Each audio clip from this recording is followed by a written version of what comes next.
Romanos capítulo número 1, você vai perceber que, espero, né?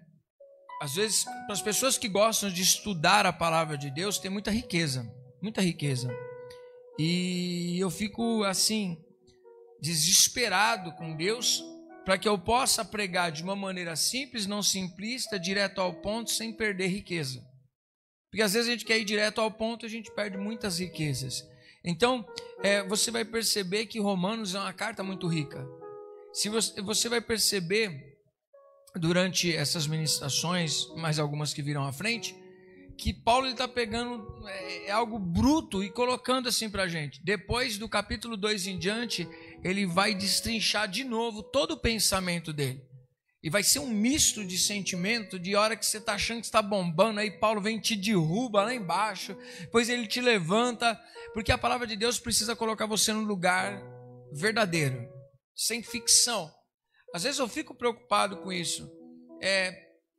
Às vezes as pessoas falam, nossa, na vida a gente já tem tantas lutas, a gente já tem tantas batalhas, a gente vai para a igreja para ouvir uma palavra de confronto, para ouvir uma palavra que ao invés de animar, leva a gente à reflexão, e é muito ruim ficar refletindo e ver que a vida tem suas lutas. Pregar Eclesiastes é ruim, porque a gente fica assustado, ver que a vida não tem sentido nenhum. É melhor uma palavra que às vezes conforte a gente, que deixa a gente naquele estágio de dizer assim, nossa, como eu estou feliz. É a mesma coisa de você pedir para ir no médico e o médico descobrir que você está doente, não fala da sua doença e fala para você, vai embora que você está bom. Aí você vai enganado. E Romanos, ele faz justamente isso, ele coloca você no lugar e diz, ó, você está enfermo, você está doente. Às vezes as pessoas vêm dizer assim, olha, a igreja está doente, todas as igrejas têm gente doente. Todas as igrejas têm pessoas precisando ser tratadas, famílias precisando ser tratadas, existem casamentos com problemas, filhos com problemas, pessoas que estão sentadas aí, pessoas que estão assistindo na sua casa, pessoas que estão trabalhando na igreja, estão no altar, pessoas que estão com problemas precisando ser curadas, buscando uma vida extraordinária que não é nada fácil de alcançar. Mas está aqui o segredo, a palavra de Deus, e muitas vezes as pessoas desprezam. Diga para a pessoa que está do seu lado, não despreze a palavra de Deus. Amém? O grande problema das pessoas não serem apaixonadas pela palavra de Deus na igreja é porque, na verdade, o coletivo é o resultado do seu individual. Muitas vezes você na sua casa nem sequer pega a Bíblia. Você nem lê ela. Não é nem questão de você grifar. Eu tenho Bíblias que poucas minhas são grifadas, né? E eu tenho uma facilidade de guardar muita coisa no coração e também escrever.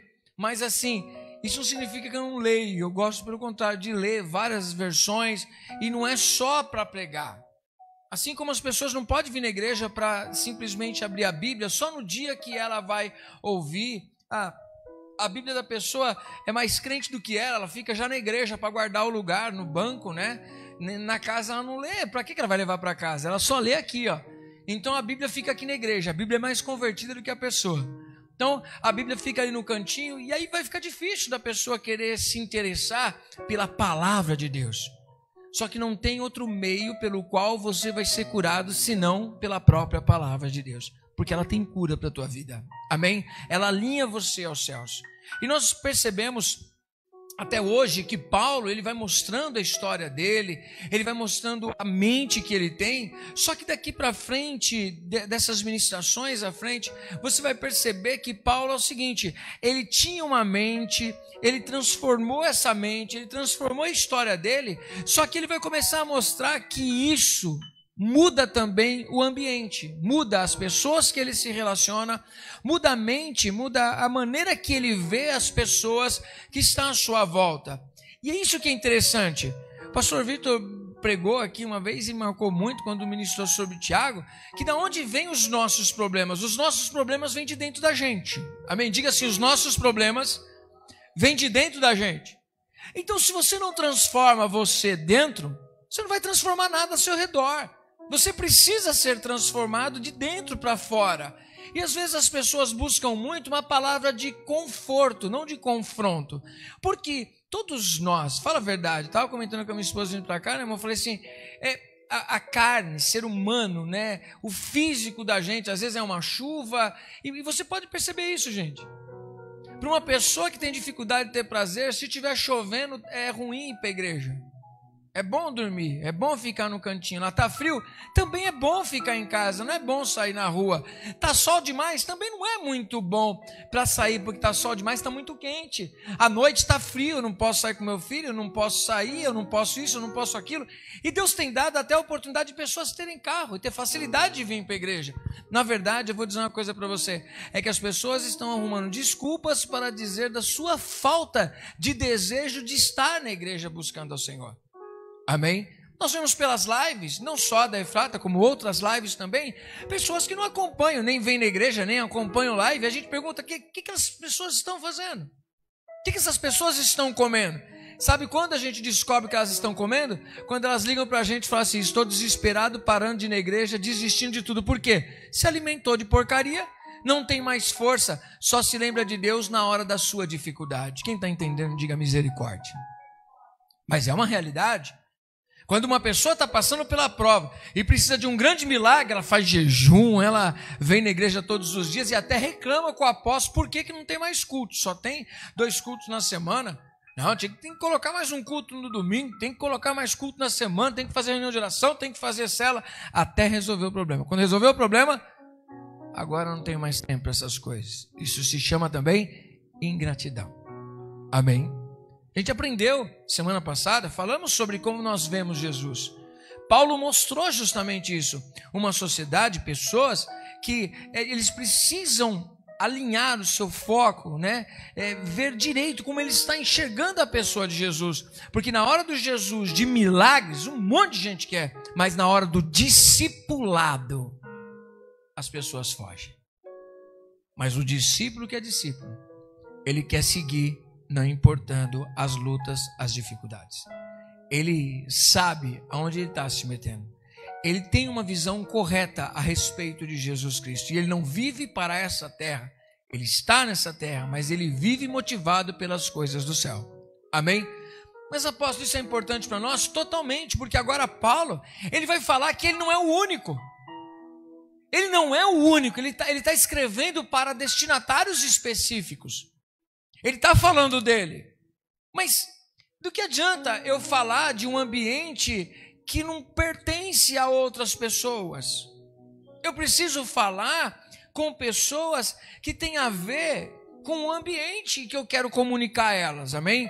Então eu quero, por exemplo, eu quero falar sobre informática, eu quero falar sobre internet, eu quero falar sobre programação e tudo mais, eu quero falar sobre isso. Eu pego e decido ir num lugar, não rebaixando e nem falando melhor ou pior, nada disso, mas eu vou pegar e vou falar sobre isso para as pessoas que estão trabalhando como peão de obra.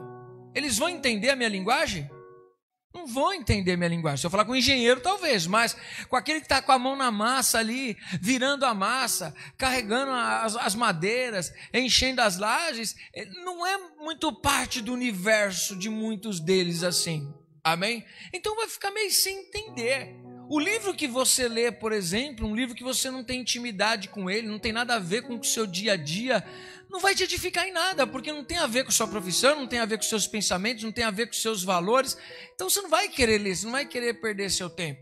Assim como também eu me desgastar para escrever para você uma coisa que você nem está nem aí, não vai valer a pena, só vou perder o meu tempo. Se Paulo tem uma mente, ele mostra quem ele é que ele tem a intenção de fazer com que as pessoas que vão receber entendam a mente dele, só que ele começa a dizer, vocês também são iguais a mim. Vocês seguem a mesma doutrina, vocês estão em uma mesma visão, vocês também têm chamados específicos, e é isso que é a igreja. Todos nós aqui temos um chamado que é geral. Nós temos coisas que são específicas, como ser pastor, apóstolo, mestre, evangelista, mas tem coisas na palavra de Deus que faz parte da vida de todas as pessoas, não importando se elas têm um cargo eclesiástico. Faz parte da vida do ser humano que verdadeiramente se converteu. E agora é isso que Paulo vai mostrar para nós. Depois de ter falado da mente dele, de quem ele é, agora ele vai começar a falar do público que está recebendo essa carta dele. Amém? como nós lembramos, que Paulo não havia ido em Roma. Paulo ele tinha a intenção de ir à Espanha e no caminho passar por Roma e ali compartilhar da palavra com os irmãos, compartilhar de algum dom, como nós vamos perceber aqui na carta que ele escreveu. Então vamos ler do capítulo 1, versículo 1, nós vamos ler até o versículo de número 7, só para nós termos entendimento da ministração de hoje. Diz assim, ó: Paulo, servo de Jesus Cristo, chamado para ser apóstolo, separado para o evangelho de Deus, o qual foi por Deus outrora prometido por intermédio dos seus profetas nas sagradas Escrituras. Deixa eu dar só um pontinho para lembrar você de uma coisa. Paulo está trazendo alguma novidade? Não. Aí que interessante. Parece que as pessoas pensam, nossa, Paulo é um paroleiro, que nem o pessoal disse lá no Areópago. Que palavra nova é essa que você traz? Paulo ele não está trazendo nada novo. Ele está trazendo uma revelação de coisas que já foram escritas. É interessante nós olharmos isso. Às vezes nós falamos, por exemplo, de apóstolos, pastores, teólogos, pessoas que nos dias de hoje quer trazer uma nova visão. Deixa eu dizer uma coisa, o evangelho não precisa de uma nova visão. Ela continua sendo a mesma desde o princípio. O evangelho continua sendo o mesmo desde Gênesis até o cumprimento do evangelho em Jesus Cristo. Amém? Então, quando nós olhamos para a Bíblia, nós vemos que Paulo está falando das Escrituras. Só que Escrituras para Paulo não é o Novo Testamento. Escritura para Paulo é Antigo Testamento. Quando ele olha para trás. Só que ele pega todas essas bases, o pano de fundo do Antigo Testamento e começa a dizer, ó, é isso aqui que está acontecendo lá, hein?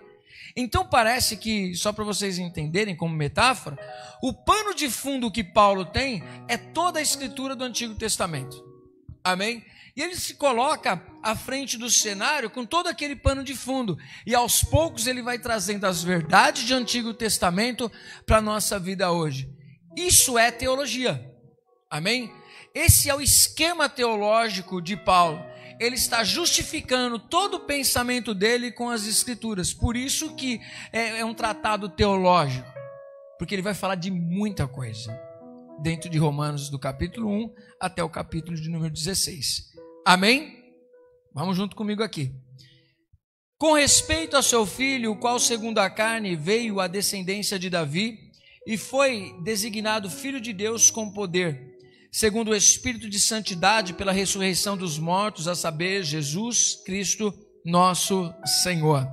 Por intermédio de quem viemos a receber graça e apostolado por amor do seu nome, para a obediência por fé entre todos os gentios, de cujo número sois também vós, chamados para serdes de Jesus Cristo. A todos os amados de Deus, que estáis em Roma, chamados para serdes santos, graça a vós, outros e paz da parte de Deus, nosso Pai e do Senhor Jesus Cristo. Amém? A base, depois desse paninho de fundo, para a ministração de hoje é o versículo 7. A todos os amados de Deus. Diga assim comigo, todos os amados de Deus. Diga outra coisa, chamados para serdes santos. Amém? Eu quero convidar você a separar essas duas coisas. Ser amado por e ser amado de. Ser amado de é um sentimento de propriedade. Ser amado por, não. Você ama bastante pessoas, sim ou não? A Bíblia nos ensina que nós devemos amar bastante pessoas. Mas cada um é um tipo de amor, um tipo de relacionamento. Então, o amor a um filho, o amor ao pai, o amor à esposa, são amores diferentes. Amém? Não vou trabalhar a questão do amor, mas são amores diferentes. Mas é interessante nós olharmos para a palavra de Deus e começarmos a pontuar algumas coisas para que depois a gente não fique perdido. O que é? Que Deus, Ele amou a humanidade ou Ele amou algumas pessoas? A humanidade. E isso precisa ficar claro para nós. Vamos ler João 3,16? que diz João 3,16? Porque Deus amou quem? O mundo. É uma conversa que todos nós conhecemos de Jesus com o mestre Nicodemos. Jesus começou falando sobre nascer de novo para Nicodemos.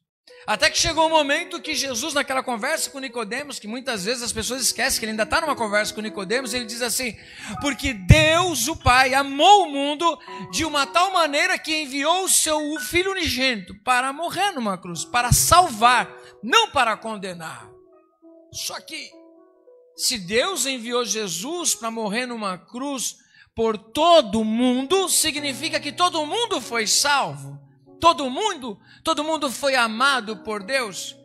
Eu entendo, diante das Escrituras, que Deus amou o mundo. Deus amou até aquele que não o ama.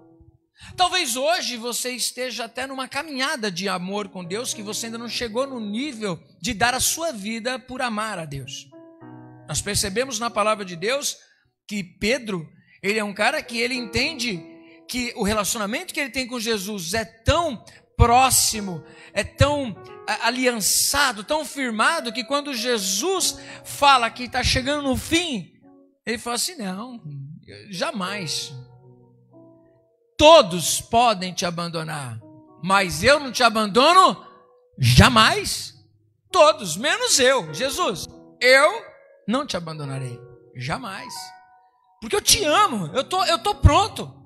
Eu estou pronto para dar a vida por ti. Aí Jesus, conhecedor de todas as coisas, diz o quê? Tu darás a vida por mim? Tu vai negar diante da dificuldade.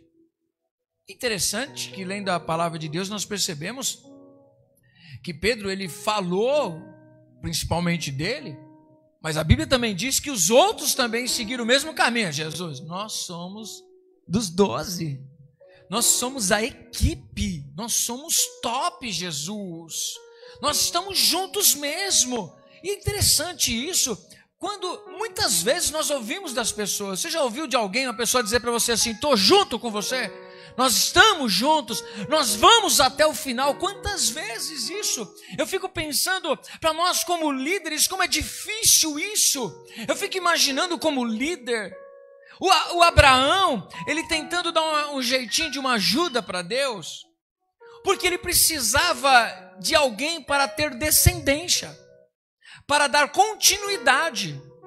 Eu fico pensando como líder, como a gente não se desespera como muitos líderes, porque a gente entende que bom líder forma bons líderes também.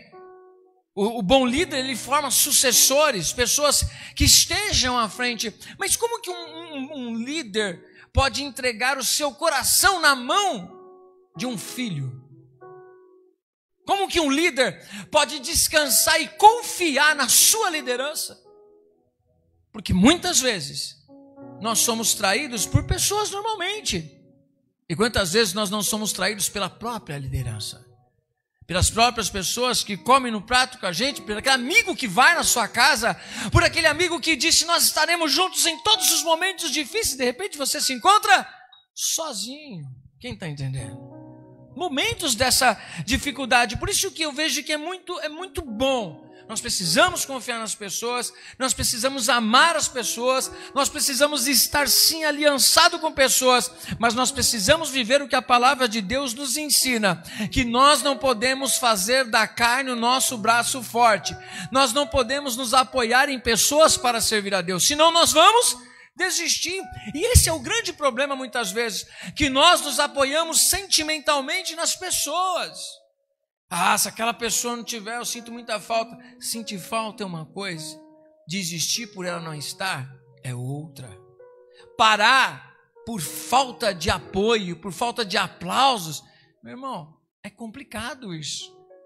Acho que vocês perceberam, alguns que acompanham, às vezes Instagram, não posto, muitas vezes eu posto alguma coisa. Nessa madrugada eu postei lá algo, falando sobre buscar aplausos. Tem que tomar muito cuidado, porque se nós buscarmos aplausos, pode ser que a crítica nos pare. Porque não fomos aplaudidos, fomos criticados, então a gente para. Só que quando nós paramos, nós perdemos a nossa identidade, estamos preocupados com os outros. E Paulo está dizendo, não, eu tenho minha identidade independente de aplausos, assim como todos vocês, todos nós aqui, temos também a necessidade de firmar a nossa identidade independente dos aplausos e nós nos posicionarmos como pessoas, independente de outras à nossa volta, quem nós somos com Deus, em Cristo, qual é o nosso pensamento e qual é o nosso chamado. Amém?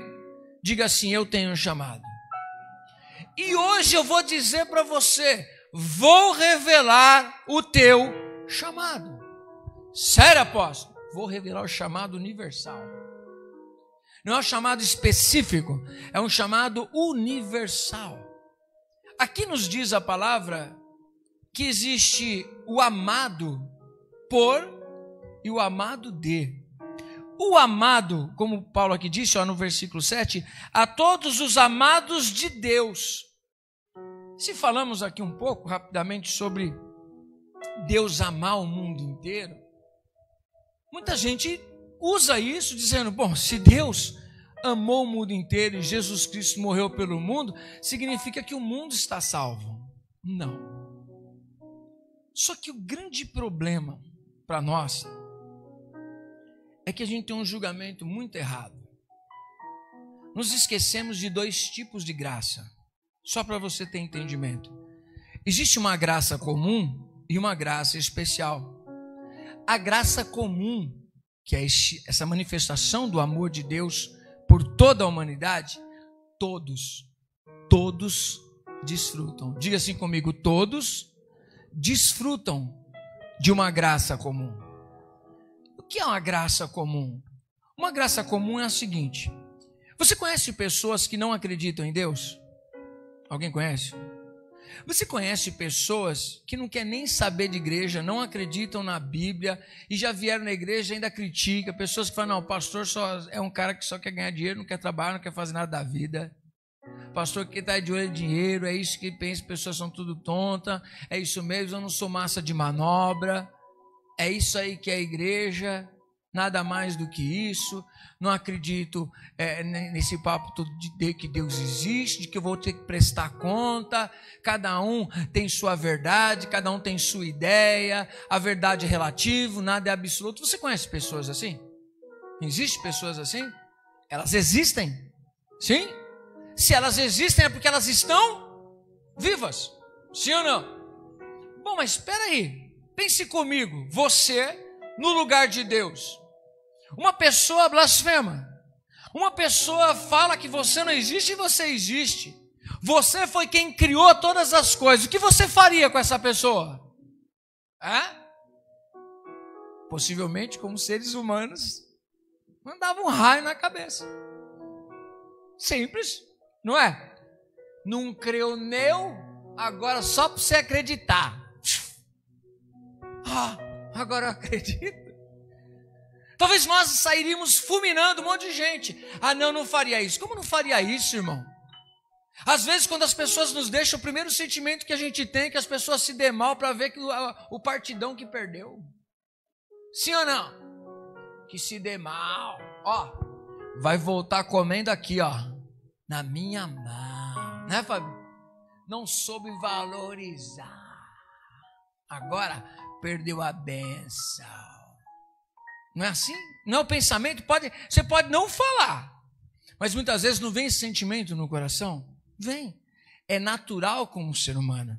Agora não transfira este sentimento para Deus, porque as pessoas não acreditam, algumas pessoas, né? Não acreditam em Deus, não honram como Deus, não pensam em respeitá-lo como Deus, e ainda assim, todas as manhãs, a pessoa acorda e respira. O sol, ele não anda sobre a sua cabeça assim porque você é o cristão. Não é só você que tem emprego, não é só você que tem família, não é só você que tem seu carro. E às vezes, por princípios de boa administração, tem muita gente que nem para o céu vai, não vai ser salva e vai ter do melhor dessa terra muito mais do que você, porque ela é mais inteligente, mais trabalhadora do que você. sobre aproveitar mais oportunidades, sim ou não? Porque o que tem a ver isso com salvação? Viver princípios e ser bom administrador da vida. Tem muito cristão que é vacilão, irmão. Tem muito cristão que, desculpe a expressão, é vadio. Não quer saber de trabalhar. É uma pessoa que não honra, é fora da palavra de Deus, tá? Não honra os seus patrões, não honra o horário, não honra os compromissos e depois vem dizer que quer ser abençoado. Aquilo que você planta, você colhe. Eu já fui gestor numa empresa, já mandei muito crente embora. E já peguei outras pessoas de outra religião que eram super posicionados, que eram pessoas que você poderia contar. A gente está falando sobre isso, né, José, essa semana. A gente está falando sobre, às vezes, quando pessoas têm oportunidade de contratar profissionais. E contratar profissionais, a gente não contrata por religião, a gente contrata por capacidade. Capacitação. Não tem a ver com religião. Amém? Ah, mas a gente vê o caráter. E quem disse que o caráter está ligado à religião? Não tem nada a ver. Tem muita gente que não é cristã, tem muito caráter. E tem muito cristão que não tem o caráter de uma pessoa que não é cristã. Quem está entendendo? Só que essas pessoas, mesmo praticando tantas coisas horríveis, às vezes para a gente, até quando vê uma notícia no jornal de ações que você fala assim, nossa, é inadmissível. Talvez você pergunte assim, como Deus deixa acontecer isso? A mesma coisa que você olhar e como Deus deixa eu e você viver. Esse é o grande problema de Romanos. Que ele pega todo mundo e aponta os erros, as falhas de todo mundo. Mostra que não tem ninguém perfeito. Mas mesmo as pessoas não sendo perfeitas, as pessoas estando no mundo, não adorando a Deus, Deus ainda permite que elas vivam. E aí, como às vezes o casamento vai bem, às vezes está com dinheiro no bolso, está com saúde, para que eu quero Deus? Não preciso de Deus.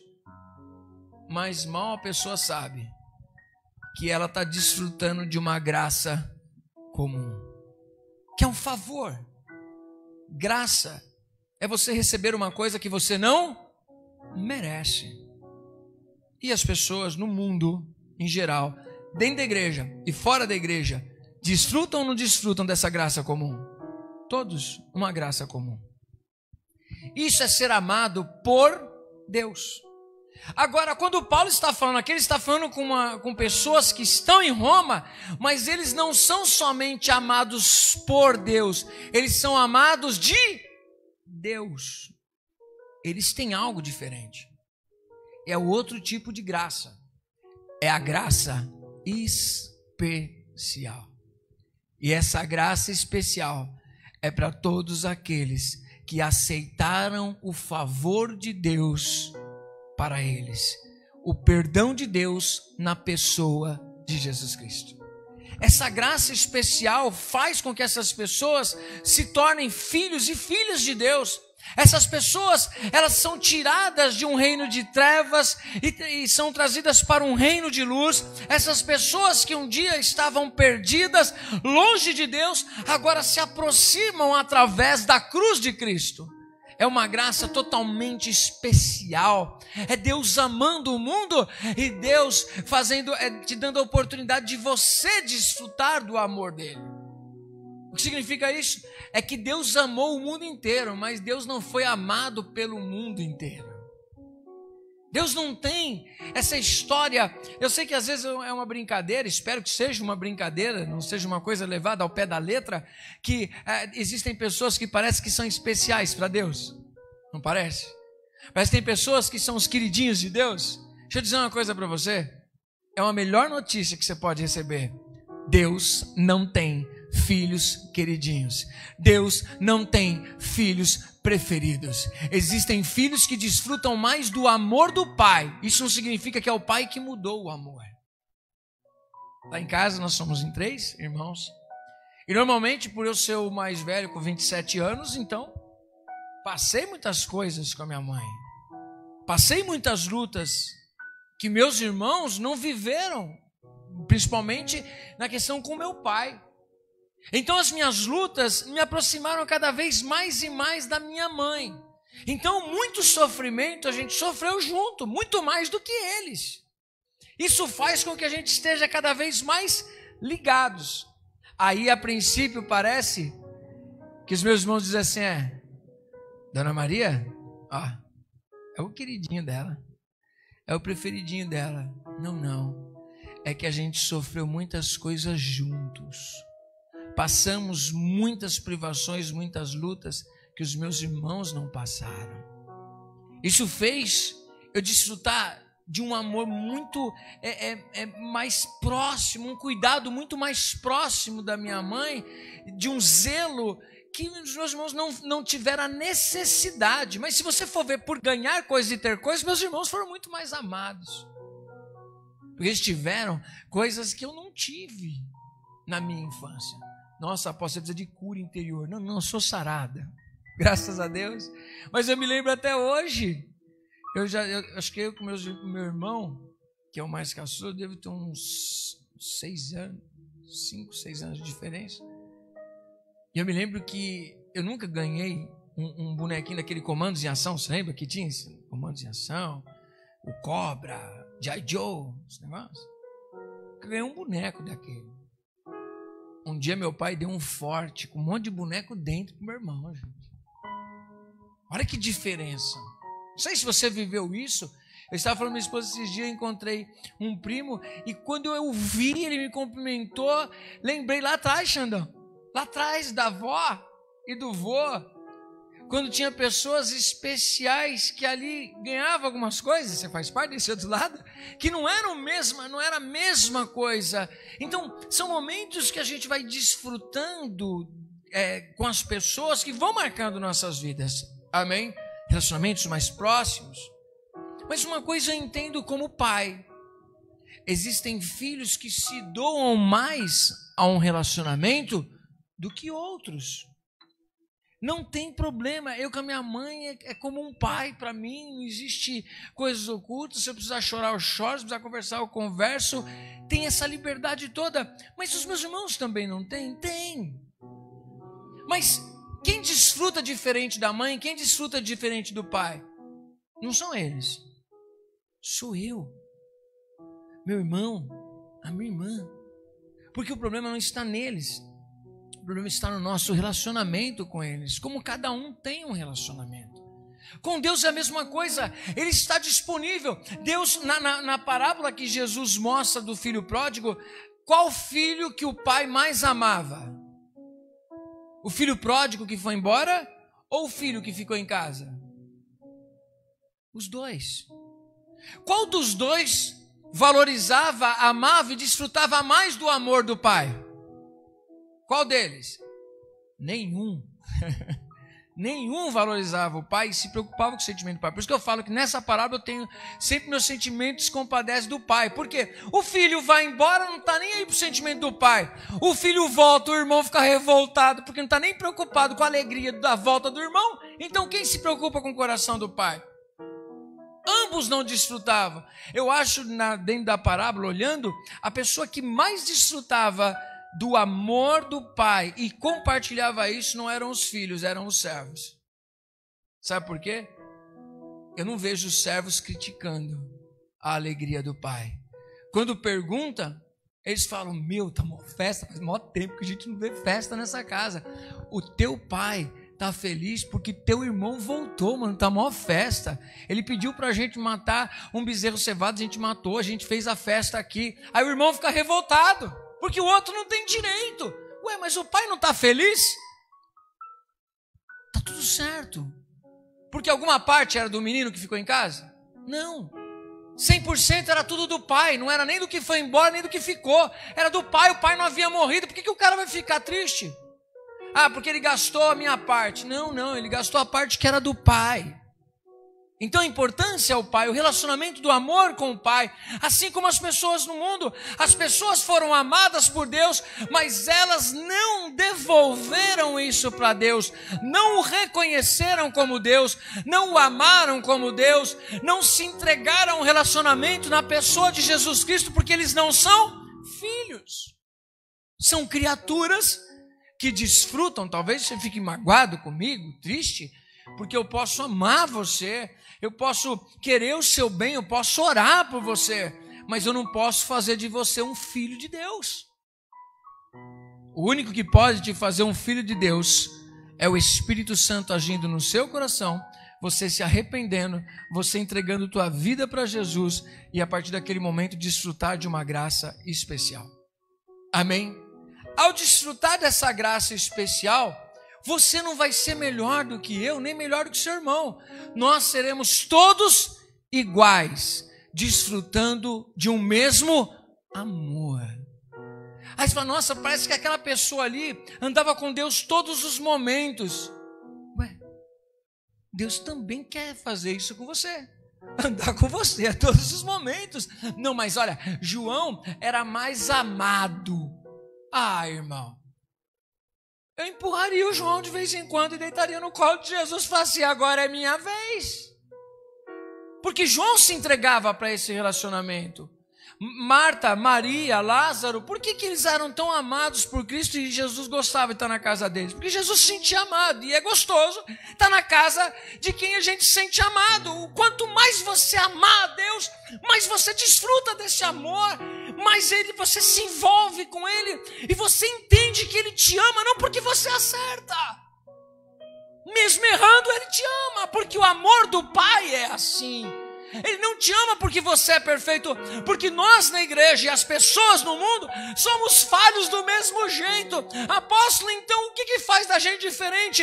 Não está na gente a diferença, está em Deus que nos amou e nós recebemos desse amor e reciprocamente falamos, Senhor, eu quero me entregar a esse amor.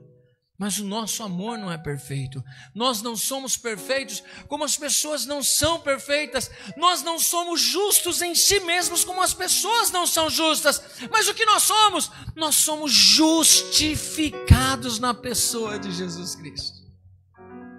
Então quando Deus ele olha uma massa, ele amou todo mundo.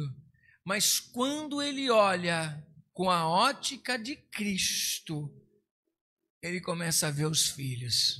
E ele diz, filho, filho, filho, criatura, criatura, criatura. O filho está com a dívida paga.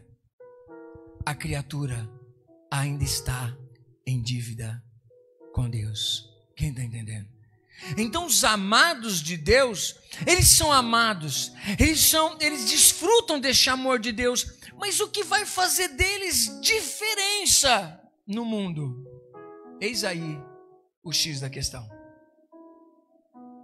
Ele diz, já deu para entender um pouquinho sobre graça comum e graça especial, amém? De ser amado por Deus e ser amado de Deus. Agora a diferença está em como você se posiciona com o chamado. Mas qual é o meu chamado? Pergunta para mim, por favor, me ajuda a pregar. Diga assim, qual é o meu chamado? Quer que eu te diga? Leia aí comigo. A parte B. A todos os amados de Deus que estão na onde?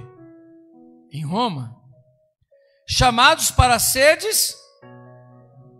Diga assim, chamado para ser santo. Eita Deus. Então, peraí. Paulo está escrevendo essa carta para Roma? Sim ou não? Paulo está escrevendo essa carta para Roma? Não. Não. Ele está escrevendo essa carta para cristãos que estão em Roma. Faz total diferença. Porque se ele quisesse escrever vamos colocar nos dias de hoje, com a tecnologia que a gente tem, eu quero escrever uma carta para Roma. Para Roma, aí você pega e coloca em cadeia nacional, toda Roma vai ouvir. Ó, esse recado é para toda Roma. Não foi isso que ele fez. Ele pegou a carta e tinha um endereço específico.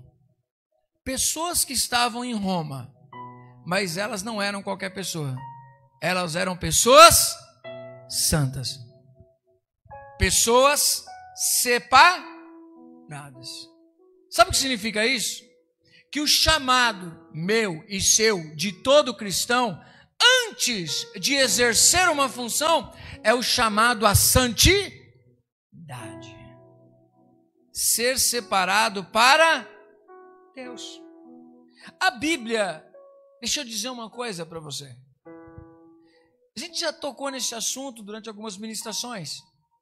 Se você for numa faculdade e falar com os professores, falar com os alunos sobre questão de verdade, a verdade é absoluta ou a verdade é relativa? É relativa. Para o cristão, a verdade é relativa ou ela é absoluta? É relativa ou absoluta? Absoluta. Mas qual é a verdade absoluta para o cristão? Aonde está a verdade absoluta? A palavra de Deus. Você pode ter a sua opinião, eu posso ter a minha opinião, e as nossas opiniões podem divergir. Amém? Agora, a opinião da Bíblia não é a opinião do homem, é a opinião de Deus a respeito de coisas que os homens fazem.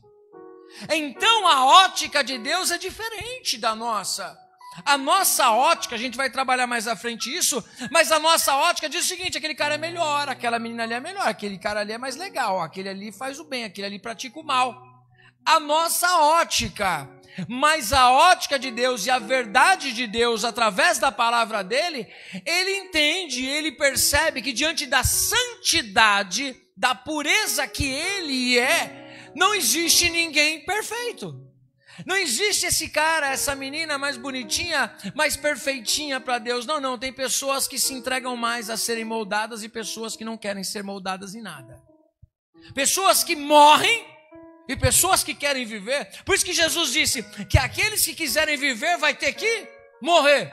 E aqueles que morrerem vão receber vida. Ou seja, ele está mostrando para a gente o seguinte: se eu buscar a vida, eu morro. Se eu me entregar para a morte, eu vivo. É contrário. Porque as pessoas estão procurando o quê? Vida. Curtir. Existir. Desfrutar. E Jesus fala assim: se você correr atrás disso, você perde. Aí se você falar assim: mas e se eu matar a minha carne? Aí você vive. É contrário. Então o que Paulo está dizendo é o seguinte: que a carta que ele está escrevendo não é para Roma, é para os cristãos que estão em Roma. Ou seja, a Bíblia, ela pode transformar o mundo e transformar o ser humano, mas a Bíblia é a regra para quem? Para o mundo? Não, para os santos de Deus. Então, se uma pessoa, ela vai assistir determinados programas, se ela vai fazer determinadas coisas, é por causa dos valores que ela tem. Agora, quando nós nascemos de novo, como Jesus ensinou para Nicodemos, agora os nossos valores serão outros. Significa que as nossas ações, os nossos pensamentos, os nossos valores, eles serão trocados, serão moldados. Moldados pelo quê? Pela verdade das Escrituras. Então as nossas decisões não serão pautadas mais naquilo que me satisfaz, ou naquilo que o irmão pensa ou deixa de pensar. As nossas decisões serão pautadas aonde? Na palavra de Deus. Por que a gente fica doente? É porque nós não pautamos nossa vida na Bíblia. Por que a gente fica infeliz? Por que a gente faz as coisas erradas? Porque nós não pautamos a nossa vida na palavra de Deus. Sim ou não? Se nós colocássemos a palavra de Deus como um trilho para a nossa vida, em todas as áreas, nós seríamos pessoas extremamente bem-sucedidas. Porque a palavra de Deus é perfeita. É o manual de Deus para mim e para você. Quem está entendendo? Está junto comigo nisso? Porque as nossas decisões são pautadas no quê? Nos nossos sentimentos, naquilo que nos satisfaz. Sim ou não? Ah, eu gostei daquilo, eu quero. A palavra de Deus nos ensina, tem um monte de referência aqui no livro, quando vocês adquirirem, vocês vão ter as referências, mas nós somos pessoas insaciáveis. Como insaciáveis? Nós Nós somos pessoas que, se nós não formos verdadeiramente transformados, nós seremos pessoas que jamais estaremos contentes com aquilo que nós temos. De quantos pares de sapato a gente precisa para viver? Responda só os homens, que é menos.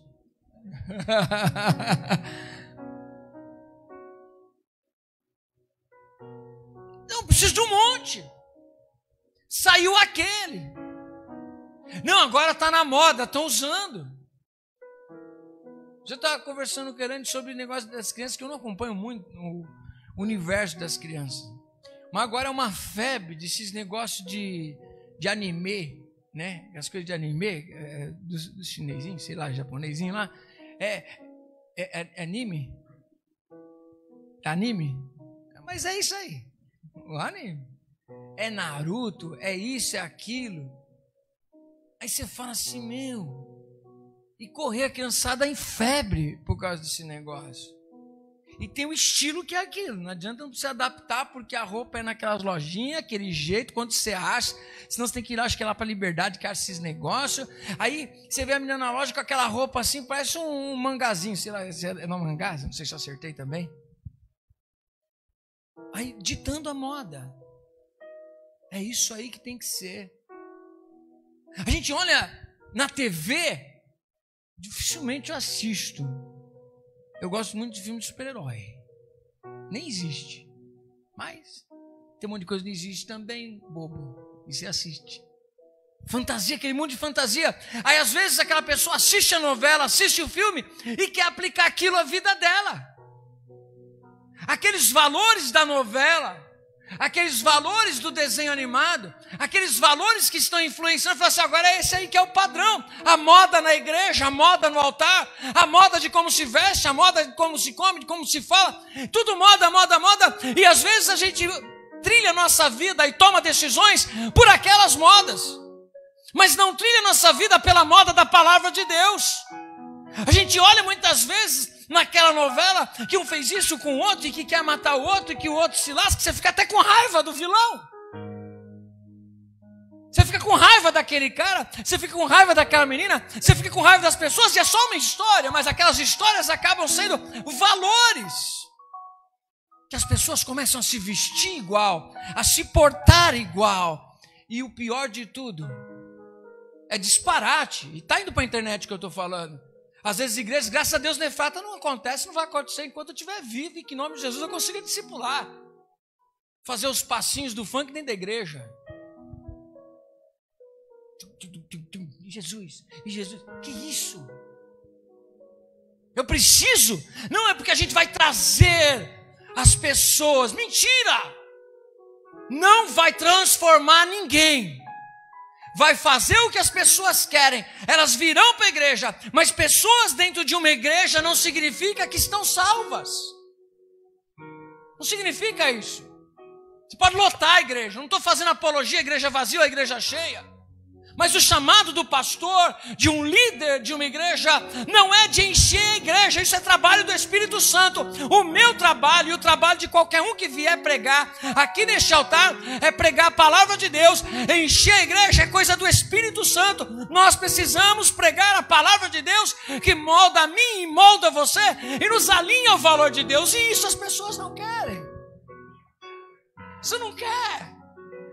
Canta aquele louvor que me deixa feliz. O louvor não é para você, a adoração é para Deus. E às vezes as pessoas falam, esse louvor não me tocou. Tinha que tocar o coração de Deus, não o teu. Você vem para receber e você tinha que vir para dar o seu culto. Ah, não gostei muito dessa palavra. A palavra não é para você gostar, é para transformar você, é para mim transformar. Porque eu também sou igual a você. Eu preciso ser transformado pela palavra de Deus, e minha mulher que o diga. Eu preciso de transformação. Quando Paulo diz Romanos 12, ele fala, não vos amoldeis ao mundo, é isso, não tome forma do mundo, mas as modas entram para dentro da igreja, os costumes entram para dentro da igreja. As pessoas que muitas vezes se preocupam tanto em transformar, em colocar o silicone, em puxar a cara, mas não muda por dentro. Não muda. Não muda. Se você gosta de fazer isso, é um problema teu, irmão. Não estou criticando, não. Vai para a palavra de Deus. O que eu estou dizendo é: transforme por dentro, não por fora. Transforma dentro. É isso que a palavra de Deus traz. O quanto as nossas ações vão glorificar o nome do Senhor. Já parou para pensar nisso? A minha maneira de se vestir, a minha maneira de agir, o que eu vou fazer, vai glorificar o nome do Senhor ou não? Não importa. O que importa é que eu me sinta bem. Não. O que importa é que o nome do Senhor seja glorificado. E eu não estou aqui com legalismo, eu estou falando pela verdade da palavra de Deus. Modinhas, coisas que nos amoldam mais à sociedade. Eu não estou falando para ninguém andar de burca, não é isso que eu estou dizendo. Questão de costumes, mas ordem e decência. Às vezes, quantas pessoas nós já não perdemos até mesmo dentro da Efrata? Quantas pessoas que, jovens que não gostam de participar da dança, mas quando vem na hora da dança, é aquela roupa que eu cubro até o pescoço, mas quando eu saio da dança, não, eu posso ouvir o que eu quiser e fazer o que eu quiser. Não. Se entendemos o que a Bíblia diz, o meu corpo e o teu corpo é santuário do Altíssimo. Eu e você somos igreja, fora da igreja. Quem está entendendo, diga glória a Deus. Então o que Paulo está escrevendo é para essa galera. Porque se escrever para Roma, o pessoal fala assim: dá licença. Você quer saber como que era Roma? Pega só o século XVI. Quando fala da história de Lutero, para você ver como que era as ruas de Roma. Se você for estudar o cenário, o contexto romano da época, irmão, você fica doido, os Césares da vida. Como que eram as festas? Como que eram os encontros dos imperadores? Você vai ver, a gente vai mostrar, eu vou mostrar a visão de Paulo através do que ele escreve aqui, a sociedade que ele encontra de Roma, se não é a mesma que nós encontramos hoje. Se não é um cenário que nós falamos, nossa, será que Paulo está escrevendo para a gente? É por isso que a Bíblia, às vezes as pessoas falam assim, a Bíblia precisava atualizar, a não ser que o ser humano deixe de existir na Terra, aí precisa atualizar ela, porque a Bíblia é atual sempre. Por quê? Porque ela fala do ser humano. O mesmo ser humano que matou um irmão num dia de culto, é o mesmo ser humano que mata as pessoas hoje. O mesmo ser humano que se afastou dos valores de Deus no Antigo Testamento, é o mesmo ser humano, não a mesma pessoa, mas a mesma qualidade de seres humanos, porque nós só temos duas linhas para seguir. Ou nós somos filhos de Adão e seguimos a nossa natureza caída de Adão, ou nós somos filhos de Deus e procuramos imitar Cristo, porque Ele é o padrão para mim e para você. Quem é o seu padrão? O padrão adâmico é caído, é fora dos valores de Deus. Mas o padrão de Cristo, Ele é a imagem do Deus vivo. E ao olhar para Ele, víamos Deus. É o maior desafio para a gente. O pessoal pensa que desafio é a gente fazer milagre. Milagre é consequência. O maior desafio é ser a imagem de Deus, é imitar a Cristo, é ser parecido com Cristo, é as pessoas olharem para mim, para você e falar assim, cara, como eu vejo Cristo na sua vida, como eu vejo Deus em você. Este é o maior desafio para mim e para você. Eu não sei você, mas às vezes eu falho, infelizmente. E desfruto todos os dias da graça, porque mesmo falhando, Ele diz, arrependa-se e mude a sua história. Levanta, eu sou contigo, porque a graça é isso, ela está disponível para isso. Às vezes nós erramos, nós falhamos. Eu estava ouvindo a ministração da Letícia nessa sexta-feira. Sabe o que é fé? É quando você falha e todas as circunstâncias à sua volta dizem não tem mais jeito. e você dizer para as circunstâncias: se para todas essas circunstâncias não existe perdão para a minha vida, a Bíblia é uma mentira. Se todas as circunstâncias que você está vendo ao meu redor dizem que não, e é impossível, e não tem mudança, não tem restauração para a vida de alguém caído, rasgue a Bíblia e jogue fora. Porque viver pela fé é dizer: a Bíblia diz, a Bíblia diz, a Bíblia diz, a Bíblia diz, e pela fé eu vivo o que a Bíblia diz. Porque o inimigo acusa, mas a palavra de Deus liberta. O inimigo vem e diz: não, isso não vai, quem é você? Você é isso, você é aquilo, você é aquilo outro. E a Bíblia diz assim: arrependa-se e eu te restauro. Arrepende-se. É simples, é simples. Arrepende, abandona o seu erro e segue o caminho. Não tem outra conta.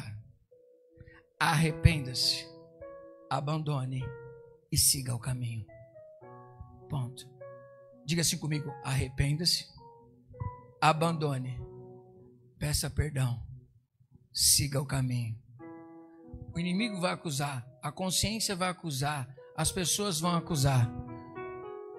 Mas quem tentará acusação contra os filhos de Deus, se é Deus quem os justifica?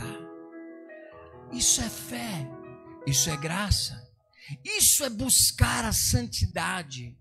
Sabe por quê? Rapidamente falando, gosto muito, um livro que eu li impactou minha vida, Impacto da Santidade, do Luciano Subirá. Ele trata muito desse tema, do impacto da santidade na nossa vida. E eu preciso trazer para você rapidamente esses 3 pontos da santidade. Quando nós desfrutamos de uma graça especial, nós nos tornamos santos. Quem é santo aqui, diga glória a Deus. Aí fala assim: nossa, eu nem vou falar nada não, eu sou santo. Tudo isso que eu te expliquei é para fazer você entender que a primeira posição, o primeiro estágio de santidade não é por causa de você, não é por causa de mim, é por causa de Cristo. Deus em Cristo nos separou para Ele. Amém? Diga assim: Deus em Cristo nos separou para Ele. Santidade é o quê? Separação. Ele nos separou, ou seja, Ele nos sacou do mundo e disse: você é meu. Diante de mim, você está separado por causa da justificação que há na pessoa de Cristo. Então eu sou santo por causa das coisas que eu faço? Não. Eu sou santo por causa de Cristo que me santificou diante de Deus. Amém? Então pronto. Uma vez salvo, salvo para sempre. Reticências? Não. Se você foi salvo, separado em Cristo para Deus, você tem uma santidade processual. Nessa a gente faz alguma coisa. Resiste ao diabo, foge do pecado, vigia, se consagra, se santifica, busca na palavra de Deus, tem uma vida de oração, tem uma vida de verdade. Por quê? Porque aí é o seu posicionamento com a santidade. Eu nem me importo com isso, então nem na primeira você está. Você não está salvo. E Ele veio para te salvar. Não, apóstolo, deixa, eu vou curtir minha vida e tal, não sei o que. Isso é relativo, apóstolo. Eu vou dizer para você que isso é relativo. Se é relativo, você não entendeu ainda. Você não está salvo. Agora, se a palavra de Deus é absoluta e você faz o que Paulo fez: miserável homem que sou, que aquilo que eu deveria fazer, falho. E aquilo que não deveria fazer, faço com a maior facilidade. Quem me livrará dessa luta, desse combate entre carne e espírito, e sairei vencedor? É só Jesus Cristo por você. Apóstolo, como eu faço para vencer tudo isso? Gálatas capítulo 5, versículo 16 nos ensina isso. Andai em espírito e vocês não farão a vontade da carne.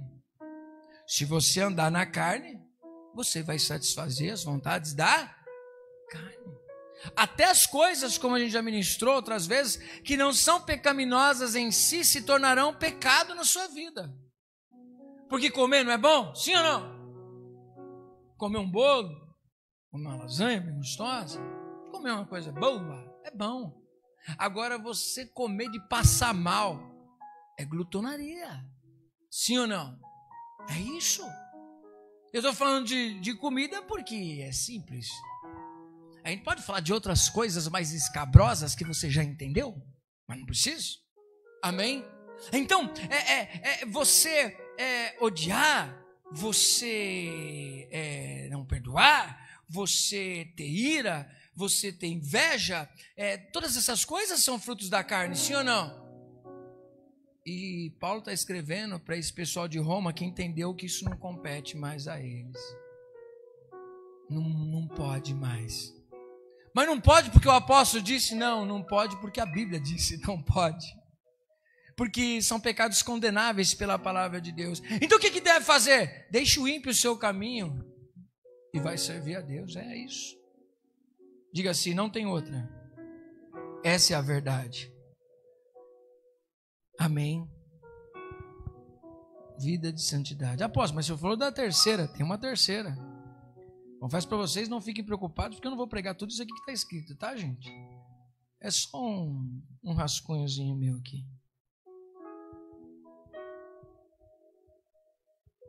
Último estágio. Esse é o maior, preste atenção nisso que eu vou te dizer. O maior desejo do fundo do coração, não da boca para fora. O maior desejo de uma pessoa que foi salva em Cristo Jesus é um só. Credo do apóstolo, um só, eu estava com um monte de desejo aqui. O maior desejo que existe no coração de uma pessoa salva é um só. Qual é? Sabe qual é? A regeneração completa. É ser perfeito. Como assim, apóstolo? O maior desejo do cristão é a volta de Cristo. Sim. Porque é justamente ali que nós ressuscitaremos para a glória e receberemos um corpo perfeito. O maior desejo, o cristão salvo, ele chora pelos seus pecados. O cristão salvo, ele bate no peito, mete a cara no pó e diz: miserável homem que sou. O cristão verdadeiro e salvo admite quem ele é diante de Deus e sabe: Senhor, se não é a sua graça, eu nem de pé estaria. Senhor, como eu odeio o pecado. Senhor, o pecado faz bem para a carne, mas me afasta de ti. Senhor, me livra, me ajuda. E ele esmurra a sua carne por causa dos seus pecados. Ele não se desespera pela porta que abriu ou fechou. Ele não se desespera pelas lutas. Ele se desespera pela sua condição de pecador diante de um Deus santo. Isso é uma pessoa salva. Agora, aquele negócio: que é isso? Deus sabe mesmo, e Deus compreende tudo. Não. Deus é santo e é justo, e a sua justiça agirá aqui, a palavra dele. Eu, por ser esposo de Elaine, não vou ter alívio nenhum, e nem ela por ser esposa do apóstolo. Você, por ser esposa de alguém, ou esposo, ou filho de um pastor, você vai ter a carga aliviada. Por isso que é bom quando se cria os filhos no temor do Senhor, porque um dia Deus pega. Porque o teu filho é ser humano, a tua esposa, o teu esposo é ser humano. Por isso que Jesus fez questão de dizer que estarão dois andando no campo, um será tomado e o outro será deixado. Terá um casal numa cama, um será levado, o outro vai ser deixado. Mas é isso que ele fez a conta de tipo assim, um vai, outro fica? Não, não. É que ele disse o seguinte, ele está ensinando para nós, não atrele a tua salvação a pessoa que está do seu lado. A Dani não vai ser salva, porque o pastor é pastor, e nem o pastor vai ser salvo porque é pastor. E nem eu vou ser salvo por ser apóstolo. Pelo contrário, dependendo do meu posicionamento, quanto mais sabe, mais é cobrado. Talvez, espero que não, em nome de Jesus, e luto para que isso não aconteça, por causa de um conhecimento, por causa de uma maturidade, eu sou muito mais cobrado do que outros. Porque a gente não cobra uma criança de 2 anos como a gente cobra uma criança de 20. Sim ou não? Tem criança de 20? Não tem. Eu sou um menino de 47, gente. Sou criança ainda na minha conversão. Tô velho de cabelo caído, ó, de humanidade. Mas de vida espiritual, eu sou um bebê espiritual. Que às vezes eu tropeço, eu falho. E às vezes as coisas são tão pequenas. Apóstolo, mas diz para mim, para Deus existe diferença entre pecadinho e pecadão? Não. Por que não? Porque Deus não julga conforme você. Deus, ele julga pela justiça. Apóstolo, e essa maldade toda que acontece? Olha e vê. Porque é um ícone que você pode se tornar. Você pode se tornar tão bandido como aquele bandido. Você pode se tornar um estuprador como aquele estuprador. Você pode se tornar a pior pessoa como aquela pessoa. Você não é, eu não sou melhor do que ninguém lá do mundo. A diferença é que eu decidi me quedar aos pés de Jesus e dizer, Senhor, me ajuda para eu não me tornar uma pessoa assim. Eu não admito ser assim. Não quero ser assim. Eu sou amado de Deus, chamado à santidade, e é nisso que eu vou estar firmado. Esse é o teu chamado e o meu chamado. Nossa, apóstolo, pensei que você ia falar para mim que ia ser pastor, ia ser mestre, evangelista. Ei, irmão, vamos pregar Efésios de novo. Qual é o princípio?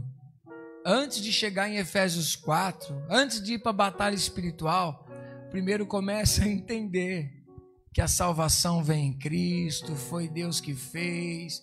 Se você não aceitar Jesus Cristo, se você não nascer do Espírito, se o Espírito não estiver guiando sua vida, você não é filho. Se você não estiver assentado com Cristo nas regiões espirituais, você não tem autoridade. Então não adianta você brincar com a sua fantasia de 300 e falar, eu sou um espartano. Esquece, irmão, não vai virar.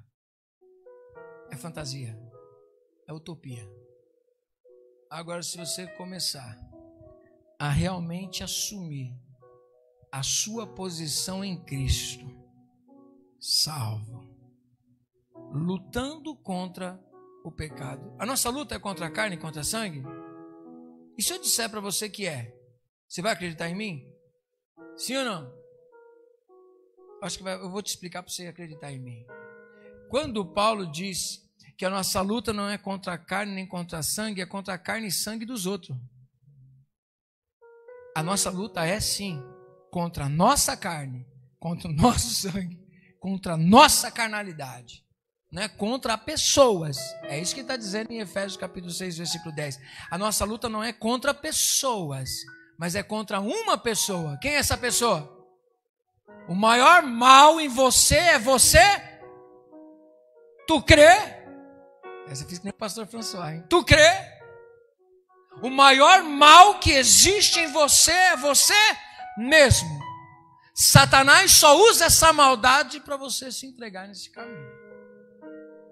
Tipo, já que você é do mal, você até o tutano.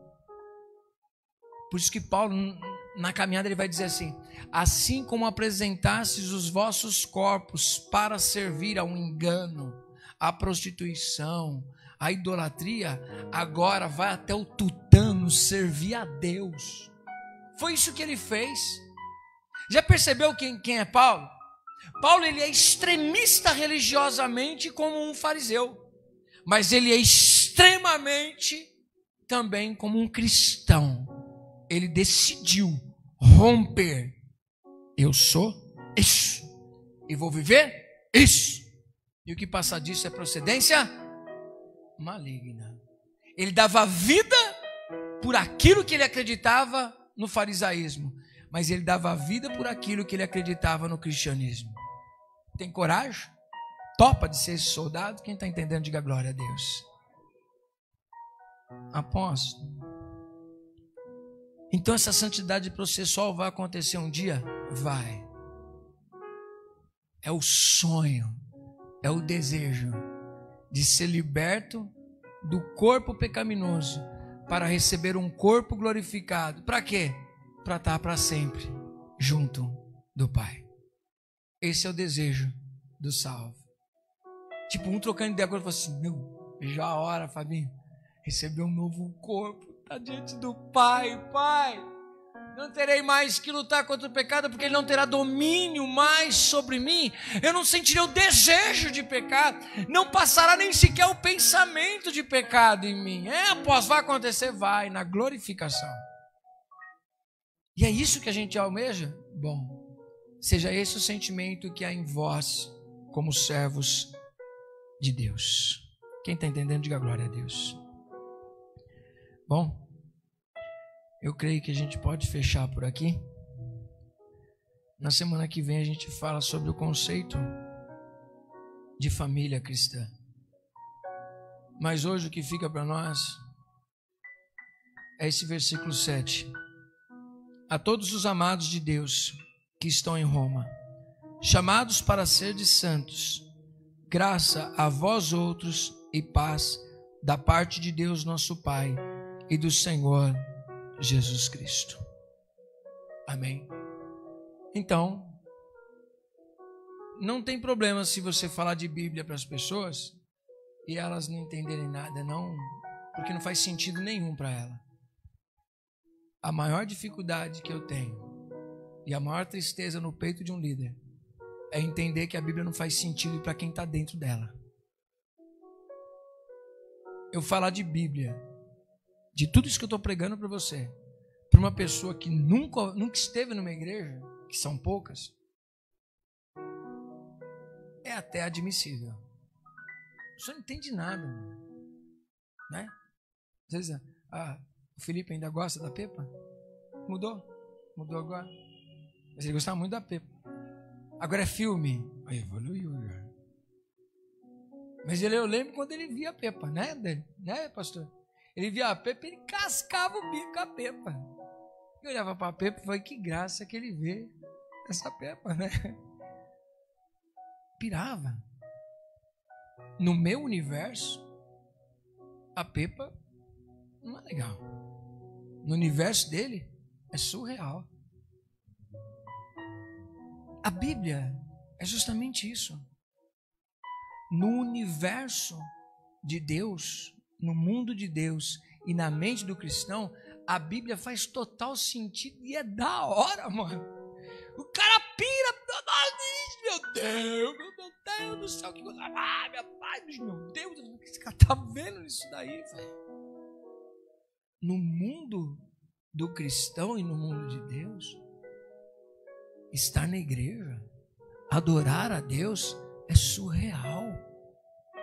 Essa oportunidade que nós temos aqui é surreal. O Criador do universo pregar essa palavra para você, não sendo perfeito, é surreal. Eu fico em choque. A quinta-feira agora eu vou ministrar na Mensageiros da Palavra, Atos capítulo 3. Eu estou em choque com o livro inteirinho de Lucas e o de Atos, o começo, irmão. Mas por quê? Faz total sentido o que a Bíblia está dizendo. Para o salvo, a Bíblia tem total sentido. Eu não estou dizendo que ele entende completamente. Eu estou dizendo que faz sentido a Bíblia, faz sentido as regras, faz sentido a lei. Por quê? Porque te aproxima de Deus. Faz sentido a oração, faz sentido a santidade, faz sentido o estudo da palavra. Por quê? É através dela que eu vou alcançar uma vida extraordinária. E não existe uma vida extraordinária cristã sem Cristo. Talvez o slogan, uma vida extraordinária, as pessoas estão perguntando, vai vir algum coach? Vai ser um cara que vai ensinar como a gente vai fazer sucesso no serviço.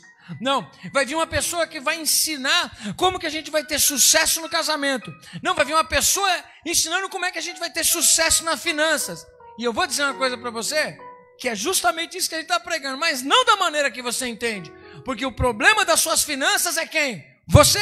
O problema do seu casamento somos nós. O problema da nossa vida somos nós, porque nós não fomos transformados de dentro para fora e as coisas à nossa volta não estão bem. Amém? Apóstolo, eu quero ficar bem. Deixa Jesus entrar e falar, ó, esse daí está sendo o seu Deus. Isso que você está fazendo está errado. Vem cá. Ei você. Quero ser profeta de Deus para te dizer uma coisa. Deus, Ele quer ter acesso a você sem usar outra pessoa. Sério, apóstolo? É. Tinha irmã que estava no bate-papo. Eu gosto de profecia. Eu gosto de profecia. Ela disse, aqui a maior profecia para a sua vida. Aqui, ó. A Bíblia. A maior profecia. Que vai dizer, filhos, sede obediente aos vossos pais. Esposo, honre sua esposa. Esposa, seja submissa ao seu marido. Crie seus filhos no temor do Senhor.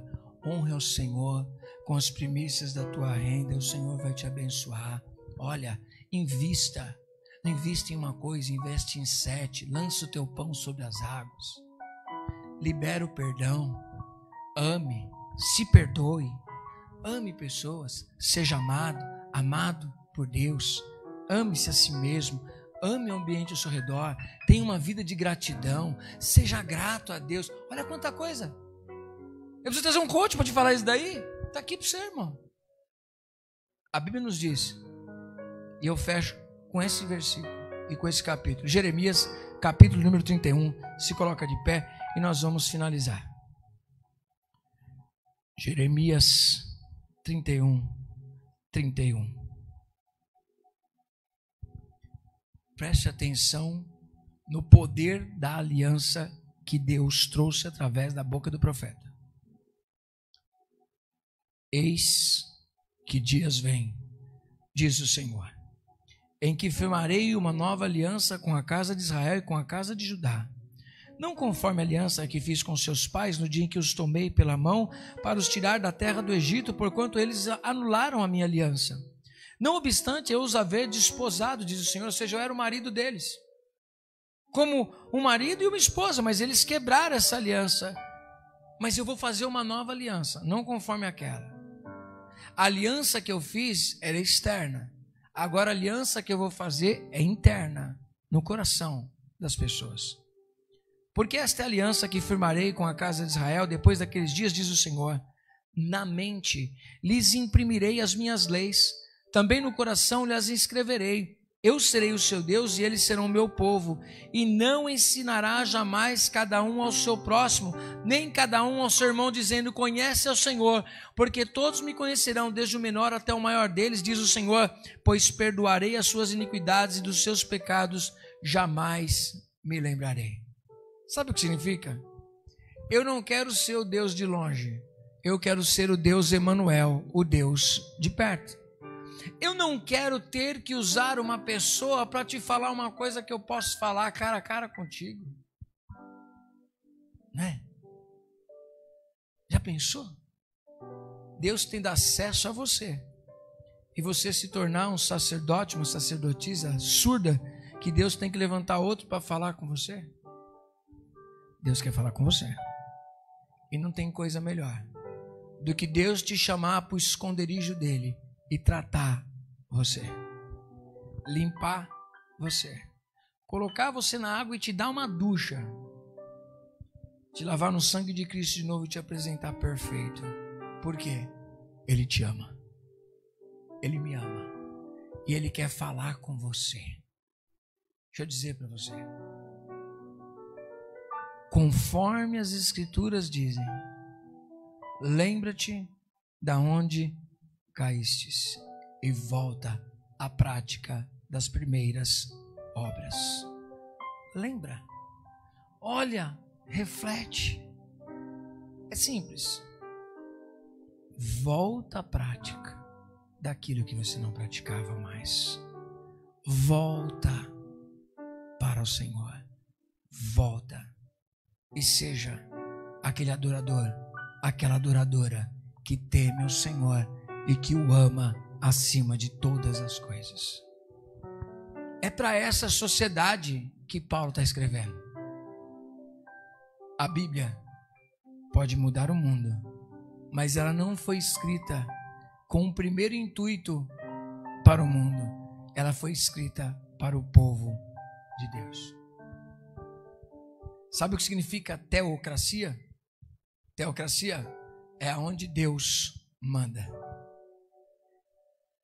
Moisés, ele admitiu isso. Ele disse: não é porque o Senhor está conosco que nós somos um povo diferente dos outros povos.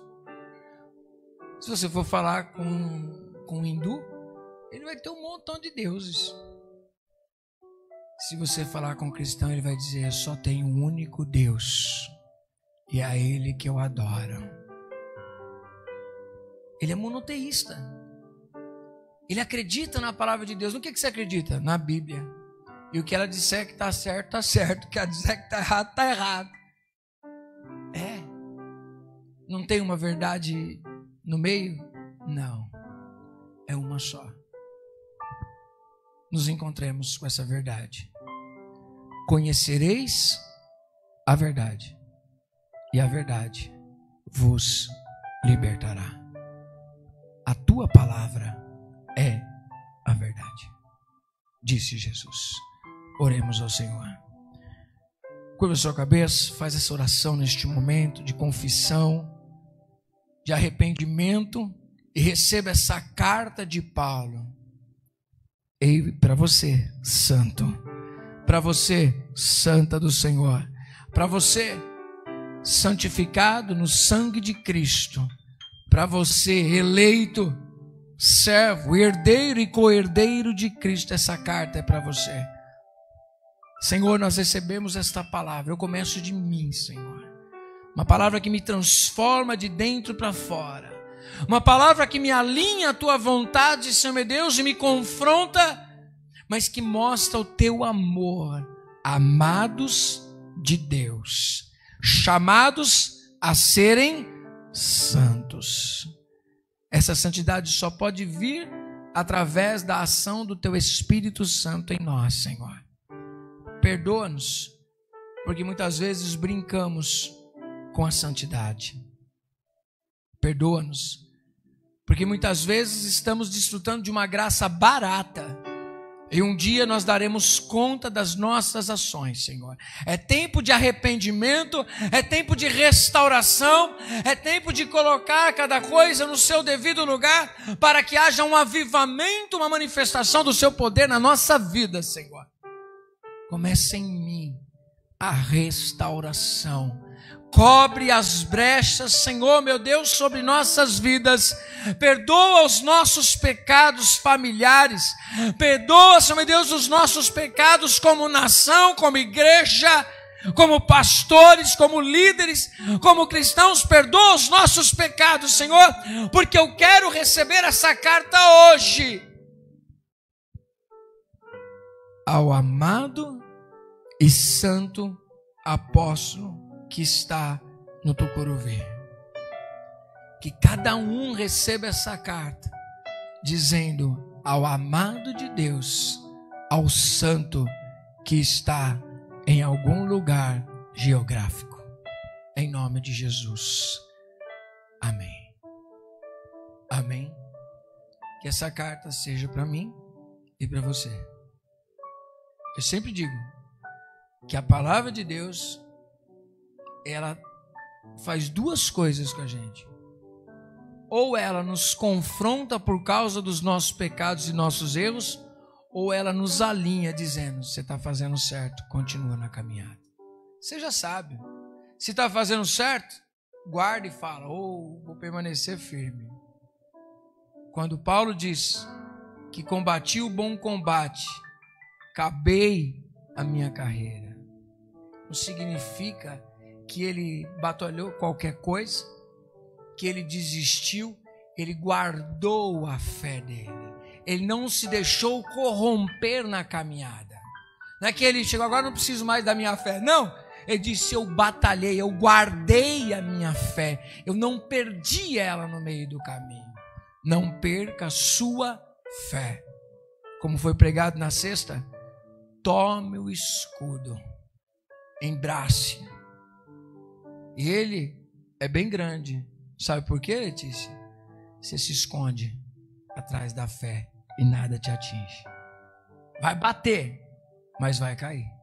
Porque a fé está firmada no caráter de Deus. Ele diz, eu sou aquele que perdoa todos os seus pecados. Eu sou aquele que te renova. Eu sou aquele que te enche do Espírito. Eu sou aquele que te dou nova vida. Eu sou aquele que te santifica. Eu sou aquele que te levanta. Eu sou aquele que te cura. Eu sou o Deus que te sara. Eu sou o Deus Emanuel. Eu estou com você. É esse Deus que eu sirvo. É esse Deus que você serve? Então levante as suas mãos. Que o Senhor te abençoe, te livre e te guarde. Que as bênçãos do Senhor estejam sobre a tua vida, sobre a tua casa e sobre a tua família. Que o Senhor abençoe a tua semana. Que o Senhor te guarde, te livre de todo mal. Que as bênçãos de Abraão estejam sobre você através de Jesus Cristo, porque em Cristo nós somos feitos filhos de Abraão. Que as promessas que estavam sobre ele se cumpram sobre a tua casa, sobre a tua família, os teus sonhos, os teus projetos. Eu declaro você e a tua casa abençoados através dessa palavra, libertos em nome de Jesus Cristo.